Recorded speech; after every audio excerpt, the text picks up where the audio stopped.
수행자가 목표를 가지고 이제 명상을 해야 될 때 어떻게 하면 좀 구체적인 목표를 가지고 할 수 있을까 좀 생각해 보겠습니다. 첫 번째, 수행의 목표가 아주 분명하고 구체적이고 확고해야 된다는 것이죠. 이게 확고하지 못하기 때문에 명상하지 않거나 뭐 다른 생각을 하거나 잡생각, 사실 이것이 확고하다면 누가 뭐라 해도 어떤 말을 하더라도 그 사람은 변함이 없을 것입니다. 사실 사람은 깨달음을 얻는다거나 또는 영적 등급이 올라가면요, 등급이 다 다릅니다. 정말 이 세상에서 가장 뛰어난 부처급의 스승이 생부를 계신데도 불구하고 다른 곳에서 다른 걸 찾는다는 건 정말 너무나 어리석은 것이죠. 그렇지 않습니까? 이게 사실 저는 입문 전에 중국 기공을 배워가지고 신통력을 많이 제가 직접 하기도 하고 주변에 있는 어린 투시안들을 양성해가지고요. 제가 이제 중국 기공을 해서 이미 좀 차원이 좀 있었던, 신통도 있었고 뭐 좀 경지가 좀 있었던 사람인데, 제가 세상에서 제일 이 지구상에서 가장 뛰어난 스승이 아니면 나는 입문 안 하겠다 이렇게 생각했을 거 아니겠습니까? 그래서 이 지안을 열어서 볼 수 있는, 영적인 세계를 볼 수 있는 투시안들을 많이 만들었었어요.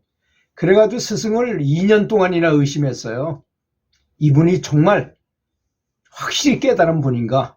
그게 가장 중요하잖아요. 만약에 내가 아주 겉은 잘 포장되어 있는데 그 사람이 무속인이었었어. 그런데도 잘 마치고 그러니까 그 사람이 스승 노릇을 하고, 그래서 멋모르고 그 사람이 스승인 줄 알고 스승한테 가서 배웠는데 나중에 그 사람이 어디로 가겠습니까? 결국은 그쪽으로 가게 될 거 아니겠습니까? 스승을 닮아가는 거니까. 그래서 엄청나게 의심하고 엄청나게 많은 실험을 거쳐서 2년 만에, 그 다음엔 네 발로 강원도에서 서울까지 네 발로 걸어가서 네 발로 입문 신청하고 무려 1년이나 예부 입문자 노릇을 해간 다음에 입문을 해가지고 이렇게 수행을 하게 된 것입니다. 그러니까 저 같은 경우에는 절대로 의심할 수가 없죠. 아주 보고 또 보고 너무나 많이 이 사람이 이제 수행을 안 한 사람은 하나의 흑점에 불과해요. 이 지혜안이. 조금 수행하면 이제 요만한 빛이 요만하죠. 빛이 있어요. 근데 좀 더 커지면, 이만큼 커지면 이제 꽃 핀 문양 같은 게 생기잖아요. 아즈나 차크라의 그림을 보면 거기 그 문양 같은 게 있잖아요. 연꽃처럼 이렇게 핀 것처럼. 그렇게 보이는 정도 돼야지 이제 수행자다. 수행이 이제 입문했구나. 이런 정도 수준인 것입니다. 근데 수행자이면서도 그거조차도 안 핀 사람도 많이 있어요. 집중을 안 하기 때문입니다. 평상시에 항상 명상에 대해서만 생각하고 그걸 목표하고 분명히 해야 되는데, 그렇지 않고 세속 일을 하다가 그저 교회 다니듯이 그냥 아무것도 생각 안 하다 갑자기 교회 가서 그냥 열심히 예배하고 이런 것만 할 정도만 해가지고는 이게 지금 발전할 수가 있을까요? 과연? 이게 탁구 치는 거하고 똑같잖아요. 탁구 치는 사람이 탁구장에만 가서 깔짝깔짝 몇 번 치고 나서 그것만 하고 또 잊어버렸다가 또 다시 가서 다음날 조금 치고는 별로 실력이 안 늘걸요. 아마 집에 와서 거울 보고 스윙 연습도 하고 뭐 책도 보고 유튜브도 보면서 어떻게 하는 게 잘할 수 있을까 생각도 항상 거기 가 있어야지만 실력이 향상되는 거와 마찬가지인 것입니다. 두 번째, 지금 당장 현재 지혜안의 의식을 반복해서 계속 내면의 신께 감사하면서 집중하라는 것입니다.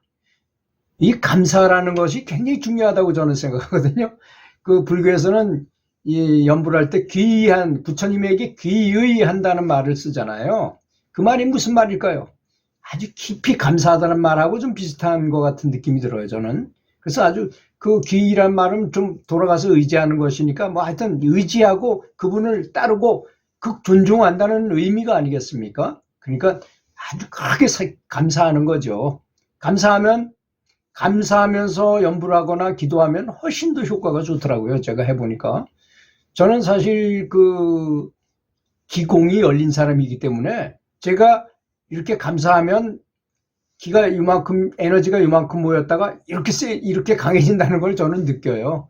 그래서 아주 오랜 세월, 한 30년 이상 그렇게 해왔기 때문에 이렇게 말할 수 있는 것입니다. 감사하면 에너지가 더 커지고 강해진다. 공력이 더 강해진다. 이런 거죠. 세 번째는 우리 평상시의 마음 상태가 아닌 멍청한 상태 있잖아요. 그죠? 트랜스 상태. 그런 거. 그 삼매의 상태라 그러잖아요. 삼매에 빠져야만 하늘문으로 들어가는 문이 된다. 하늘로 가는 문이 된다는 것입니다. 천국의 문을 열 수 있는 길이다 이겁니다. 그것이. 그러니까 뭐 이해타산으로 이게 맞는지 틀린지 이렇게 계산하는 게 아니라 오히려 마음을 다 내려놓고 마음을 비둘기 마음이 콩밭에 가 있듯이 늘 천국에 가 있고 마음을 법궤에다 두고 사는 것입니다.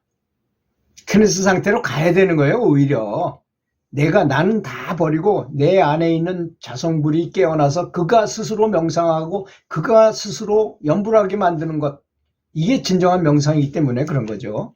그 다음에 네 번째는 늘 마음은 늘 행복하고 즐거울 때 마음속에서부터 이렇게 기쁨이, 환희심이 넘쳐 흘러야 그것이 바른 길이라는 것입니다. 그것이 바른 명상인 것입니다. 만약 명상하는데 내가 매일 우울하고 뭐 다른 사람이 보면 신경질이나 내고 이런다면 이건 다 잘못된 거예요. 이 명상을 하게 돼서 내가 너무 아주 기뻐, 너무너무 기뻐, 아주 너무너무 행복해. 다른 사람이 뭐 잘못을 해도 그럴 때는 잘못한 것처럼 느껴지지도 않아요. 아주 관심도 없어. 화도 안 나. 아무리 욕을 하고 뭐 나쁜 짓을 해도.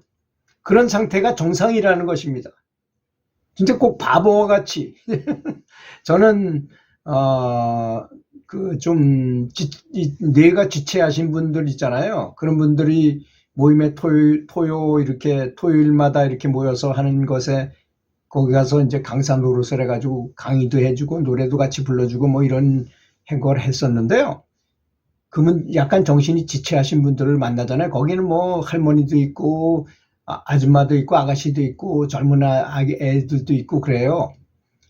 이제 어떤 교회 권사님이 자기 딸이 그러니까 그런 분들을 모아가지고 학교를 만들어서 둥지학교라고 학교를 만들어서 했거든요.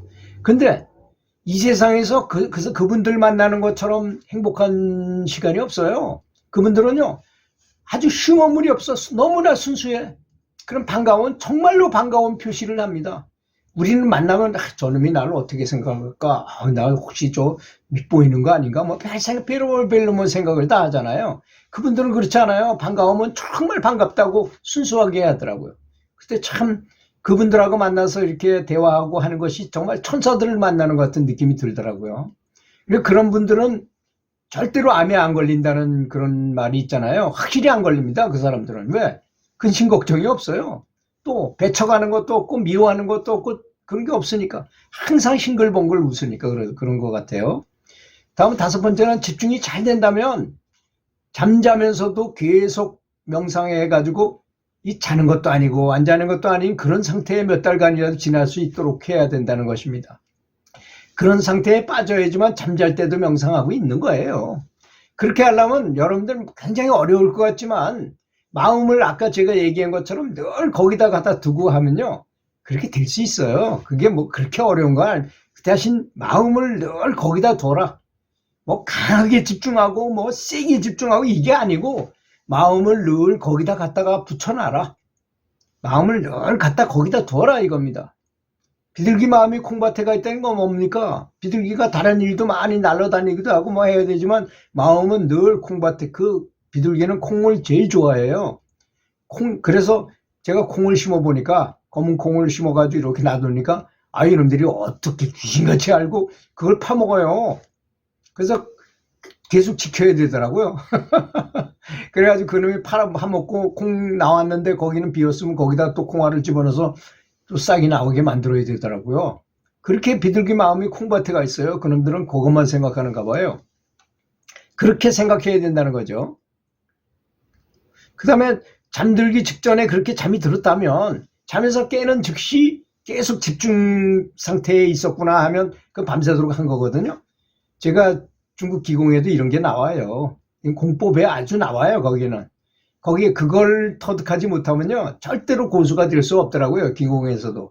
그러니까 명상은 뭐 말할 것도 없잖아요. 명상에도 그런 상태에 빠지지 않는다면 어떻게 진정한 하느님의 왕국으로 들어갈 수 있겠습니까? 7번째, 거듭해서 목표의식을 강화하면 내면의 스승이 생각하기를 이 정도로 해야 된다는 거예요. 이 사람이 이것을 못 이루면 죽겠구나 하고 비상사태를 선포하도록 만들어야 된다는 것입니다. 그래야만 정신 바짝 차리고 잠재의식조차도 나를 돕게 된다는 거죠. 뭐 우주에 있는 불보살들은 항상 우리를 도우려고 그러지만 이 친구가 마음을 법계에다 두지 않으니 도울 수가 없는 거잖아요. 돕고 싶어도. 그래서 마음을 거기다 두는 것. 이 사람이 이걸 못 이루면 죽겠구나 할 정도로 그렇게 많이 이게 힘이 들어가는 게 아니고 계속 생각하는 것에 있는 것이니까 그것이. 8번째, 내면의 스승이 모든 것을 도와주게 된다면 진짜 지혜 안에서 엄청난 영적인 에너지가 출렁거리며 항상 집중 상태를 유지하도록 도와주게 된다는 것입니다. 9번째, 명상의 정확한 개념을 이해하고 실행하라는 것입니다. 이게 잘못되면요, 이 부산으로 가려는 사람이 서울로 가고 있어요. 반대로 빨리 가라니까 더 멀어질 뿐이야. 그럴 경우에는. 그렇잖아요. 제가 얘기했죠. 탁구 연습을 해야 되는 사람이 서브만 연습해. 이 사람은. 또는 뭐 강타만 연습해 매일. 그러면 실력이 늘까요? 종합적으로 다 해야 되잖아요. 특히 스트로크 이렇게 계속 떨어뜨리지 않고 계속 칠 수 있는 능력이 돼야지 그 다음에 뭐 기술을 많이 서브도 필요하고 리턴도 필요하고 다 하는 거잖아요. 그런 거. 그렇게 개념을 정확히 알고 해야 된다는 것이죠. 10번째, 명상에 몰입하게 되면 자신감이 가득하고 마음속에 행복감이 아주 가득 찬다는 거. 그래서 기독교에서는 성령 충만이라고 말하잖아요. 그거를 뭔가 아주 가득한 만족감이 온다는 것입니다.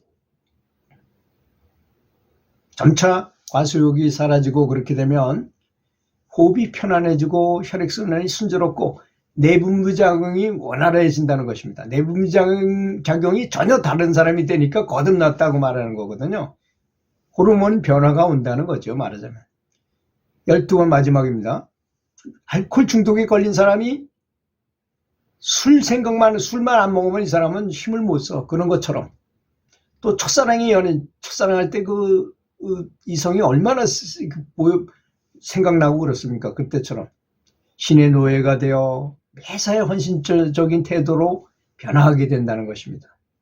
긴 시간 들어주셔서 감사합니다.